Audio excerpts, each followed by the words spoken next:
Some stories begin with triumph, with joy, with the promise of something greater. Mine begins with silence. Not the comfortable kind of silence you get at the end of a long day, when you curl up with a book and let the world fade away. No, this was a heavy silence. The kind that wraps itself around your chest, that makes your own heartbeat sound too loud.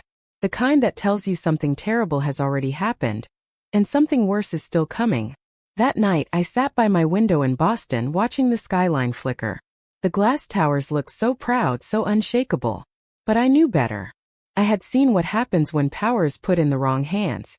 From the outside, it looks invincible. But from the inside, it rots. Slowly, quietly, until the collapse is inevitable. You're probably wondering what this is about. Maybe you're thinking, another corporate sob story? Another executive downfall? But this isn't just about a company. It's about power, what it does to people, what it takes from the rest of us, and how justice, even when it finally comes, can come too late to save what really mattered.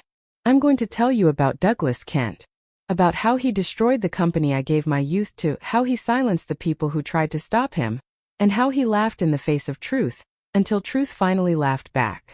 And I'm going to tell you about me, Kennedy, the woman who tried to fight him, the woman who failed, and the woman who years later saw justice arrive in the most unexpected, devastating way. I still remember the exact moment I realized we were doomed. It was a Monday morning. The kind of morning where the fluorescent lights of the office feel harsher than usual, where even the stale smell of burnt coffee seems heavier. I was in the boardroom, clutching a report I had worked on all weekend. My hands were sweating, but I believed in the numbers. They told the truth, and truth was what we needed. I stood up, walked to the front, and began my presentation. If we move forward with this expansion, I said, trying to keep my voice steady, the risks outweigh the potential gains. The market isn't ready. The competitors are stronger. We need to slow down, reassess. But I didn't get to finish. Douglas leaned back in his chair, smirking, his perfectly tailored suit catching the light. He tapped his pen against the table and interrupted. "Thank you, Kennedy," he said, his tone dripping with mockery. "But this is exactly why you'll never sit in this chair. You're too cautious, too small-minded." The room chuckled awkwardly, their laughter sharp as knives. My cheeks burned hot. I forced myself to sit down, clutching the papers in my lap as if they could shield me. And in that moment I knew this wasn't leadership. This was theater. And the rest of us? We were just props. That was the first time he humiliated me publicly. It wouldn't be the last. Over the next months, Douglas replaced competence with obedience. Seasoned managers were pushed out. Fresh faces, his people, were brought in. They were sharp, hungry, but inexperienced. They didn't question him. That was their only qualification. And slowly the culture we had built, our family, our spirit, it died.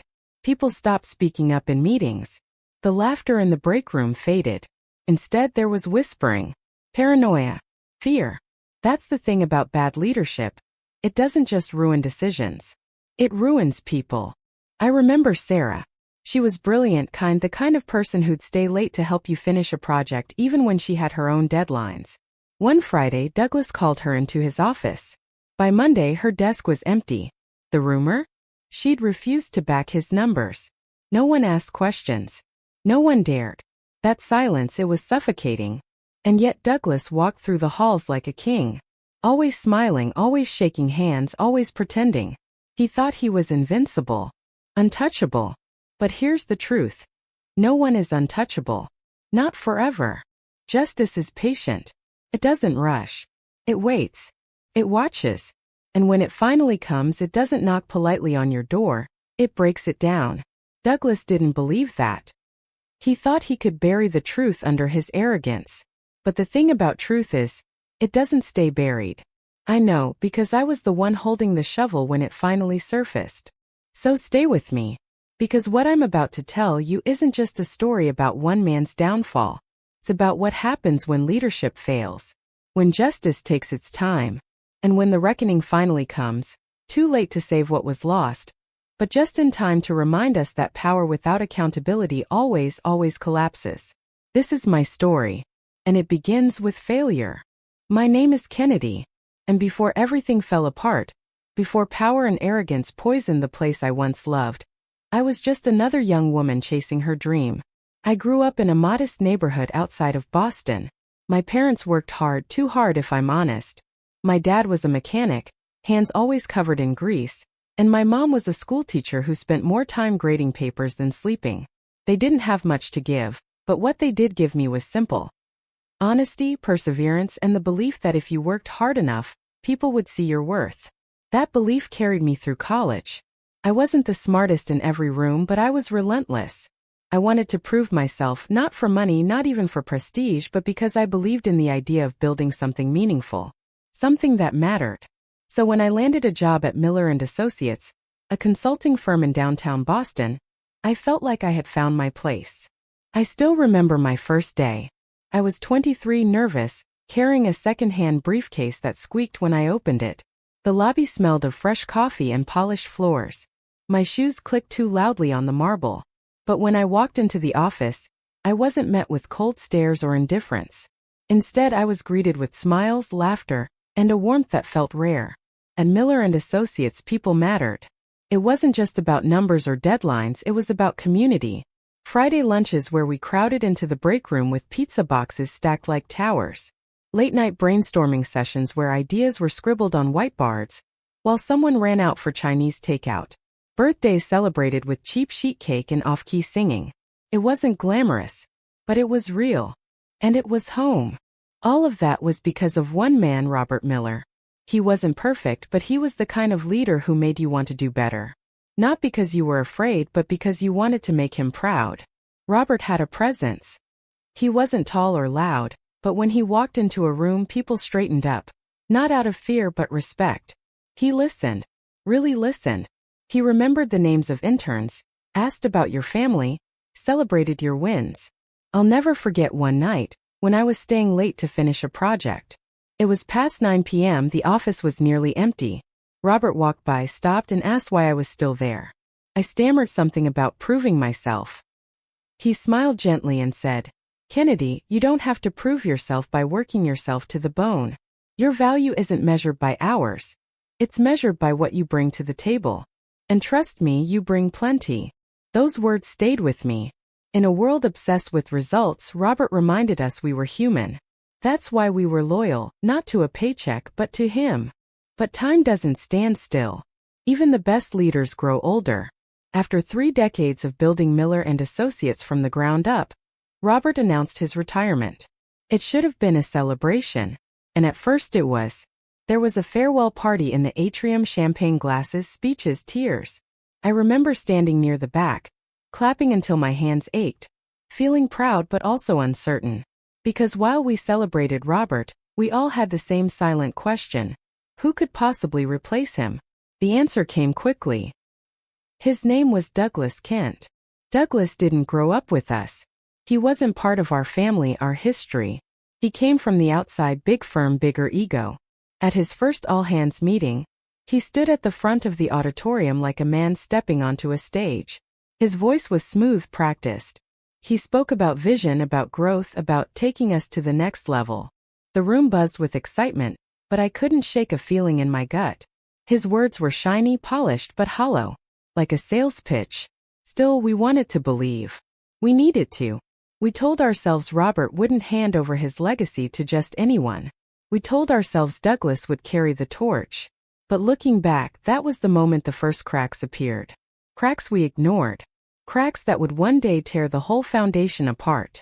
Douglas was charming, yes. But charm can be dangerous when it hides contempt. The first time I spoke to him one-on-one, I tried to introduce myself. I said, "I've been here 6 years, I handle market analysis." He glanced at me, then at his watch and said, "6 years, huh? Let's hope you're not stuck in that role another 6. He laughed. I didn't. It was a small thing, but sometimes small things tell you everything. Robert made you feel seen. Douglas made you feel small. I didn't know it then, but that was the beginning of the end of the company I loved. The culture of warmth, of trust, of family. It wouldn't survive Douglas Kent. Because where Robert built bridges, Douglas built walls.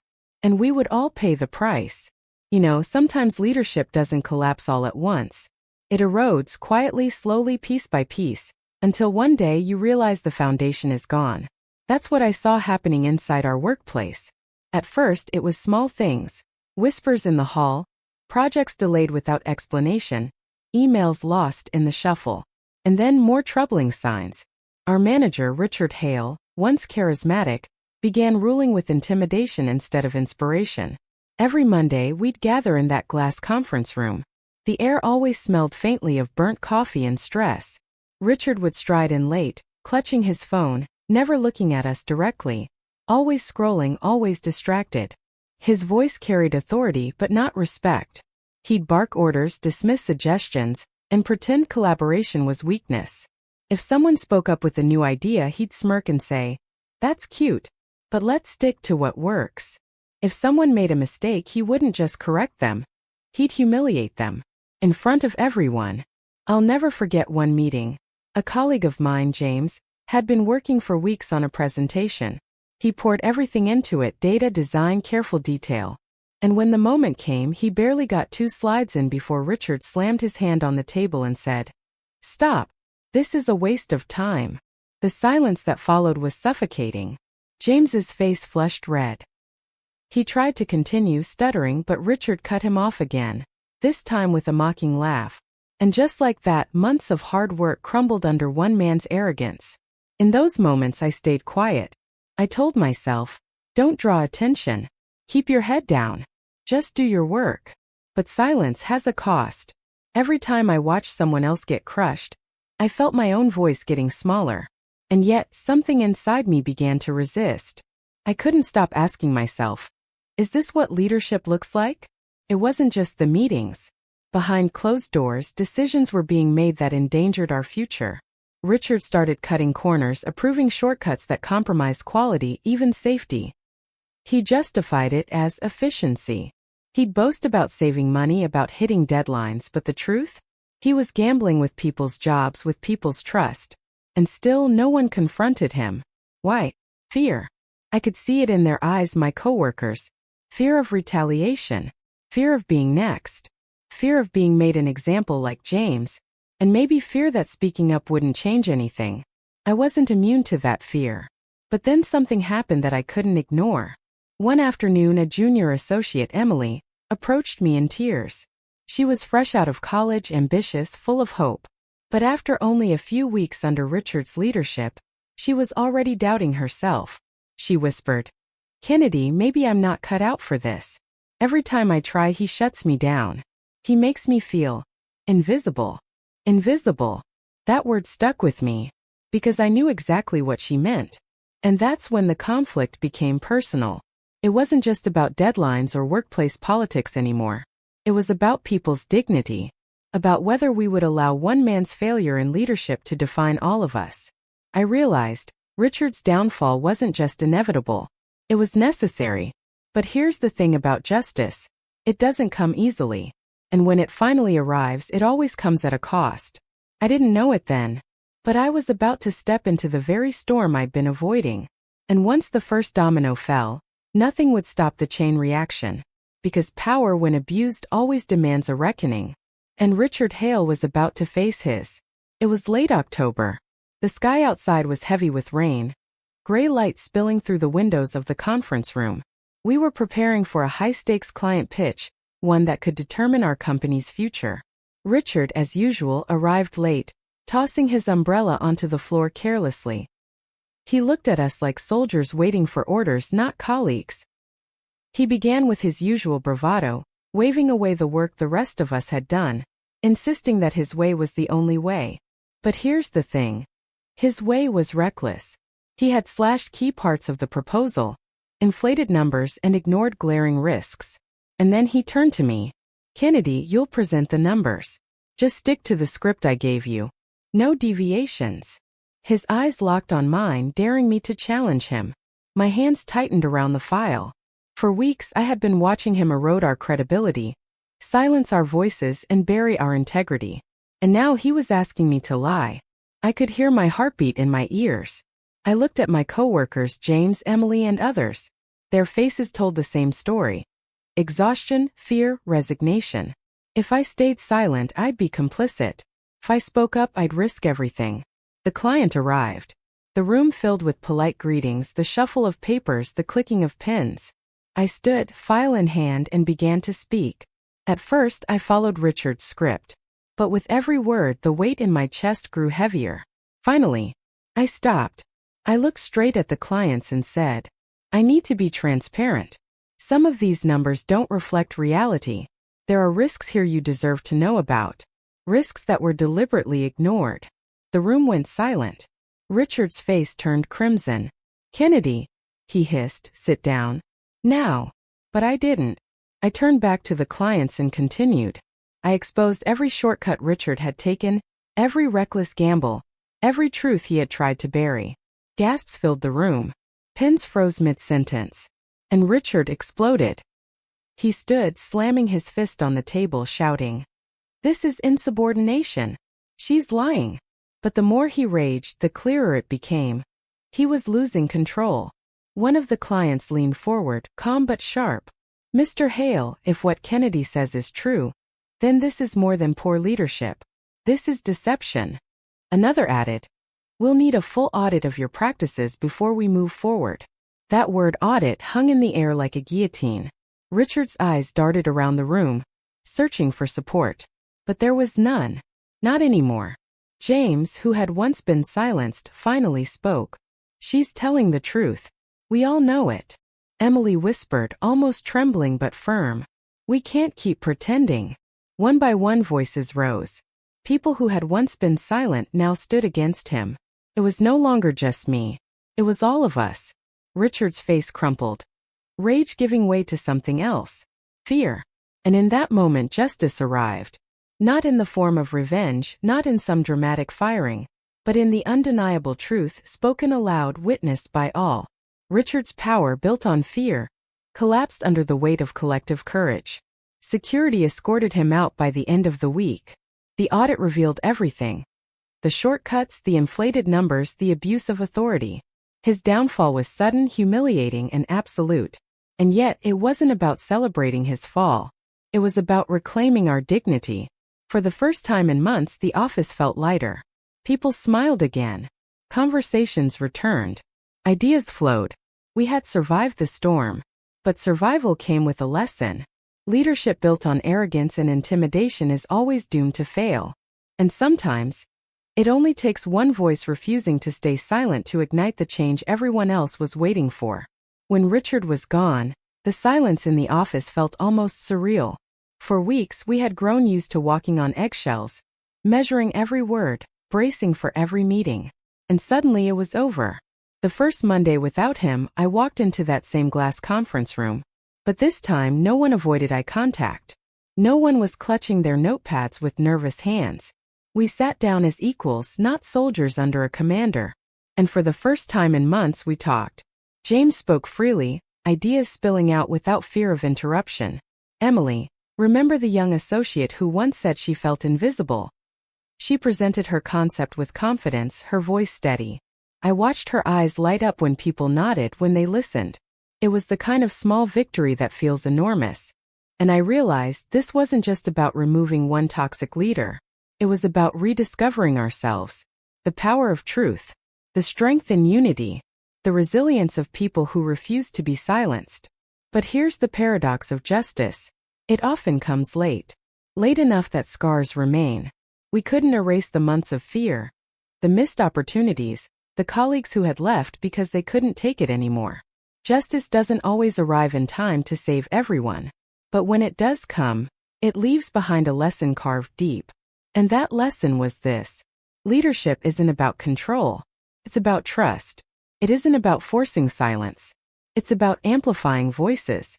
And when leadership fails, when it collapses into arrogance, fear, and deception, the cost is always heavier than anyone imagines. In those weeks after Richard's departure, I kept asking myself, why did it take so long for us to act? The answer was painful fear. Fear kept us small. Fear kept us silent. Fear gave power to someone who didn't deserve it. But courage broke the cycle. And courage doesn't always look like standing tall with fire in your voice. Sometimes it looks like trembling hands, shaky words, but telling the truth anyway. That was my moment in that conference room. And it changed everything. So here's the moral as I see it. Leadership can fail. Justice can be delayed. But the truth? The truth never disappears. It waits, patiently, for the one moment someone dares to speak it aloud. And when that moment comes, it's unstoppable. As I look back now, I don't think of Richard Hale as the villain of my story. He was the warning. The warning that leadership without humility becomes tyranny. The warning that silence can be just as dangerous as cruelty. The warning that power abused always collapses under its own weight. And maybe, just maybe, his failure was the lesson we all needed. So that's how it ended. Richard Hale lost everything. Not because someone plotted revenge, but because truth finally caught up with him. And here's what I want you to take from this story. Leadership failure isn't just about one person's arrogance. It's about what happens when the people around them stay silent. I was silent for too long. Many of us were. And that silence almost cost us our integrity, our dignity, and our future. Maybe you've seen it too. In your workplace, in your school, in your community. A person in power who abuses that position, while everyone else stays quiet because they're afraid. But here's the truth. Change starts with one voice. One person daring to say, "This isn't right." And that one voice can become two, then three, until the silence breaks. So I'll ask you this. What would you do in that moment? Would you stay quiet? Or would you speak? Because trust me, someone out there is waiting for courage. And maybe that someone is you. If this story resonated with you, don't just close the video and move on. Share your thoughts in the comments. Tell me, have you ever witnessed leadership fail like this? Did you speak up? Or did you stay silent? Your voice might be exactly what someone else needs to hear today. And if you want more stories like this, real lessons wrapped in drama, justice, and redemption, make sure you subscribe, hit that notification bell, and share this video with someone who needs it. Because stories like this aren't just entertainment. They're a reminder that power isn't permanent. But truth? Truth always finds a way. Looking back now, I don't see myself as the hero of this story. I see myself as someone who simply refused to stay silent any longer. Richard Hale? He became a cautionary tale. A reminder that power built on fear is nothing more than sand in the wind. Sooner or later it crumbles. But the real victory wasn't in his downfall. It was in the moment our voices came together. When fear turned into courage. When silence turned into truth. And here's the lesson I'll never forget. Leadership doesn't fail when a leader makes mistakes. It fails when leaders stop listening and when people stop speaking. That's when justice is delayed. That's when the cost is highest. But once someone dares to speak, even if their voice shakes, everything changes. So let me leave you with this thought. Power fades. Fear fades. But truth never does. And the real question is, when the moment comes, will you speak it? Backhand index pointing right. Have you ever seen a boss, manager, or leader fail because of arrogance or abuse of power? How did it affect you? And did anyone stand up? Or was the silence too strong? Tell me your story in the comments. I read every single one, and who knows, your story might inspire someone else to finally find their voice.